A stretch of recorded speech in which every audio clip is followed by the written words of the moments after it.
How to sign up on Temu app. Let's get started. Firstly, make sure you have already downloaded Temu app on your device. If not, you can head towards the App Store or Play Store, search for the app Temu and download it. Once completion of its download, launch the app. You'll land to this kind of interface. Now at the bottom, you're going to find different options. Navigate to the option of View. Now click on the option of Sign in or Register. Now from here, you can easily create your Temu account. You can use email or phone number, or also you can continue with Google ID, Facebook ID or Apple ID.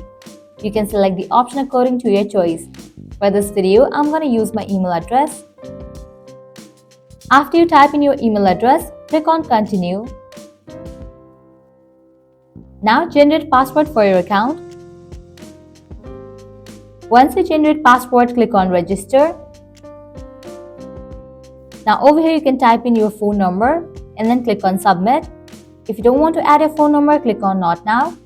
And just with that, your account has been created. Well, this way you can easily create your Temu account.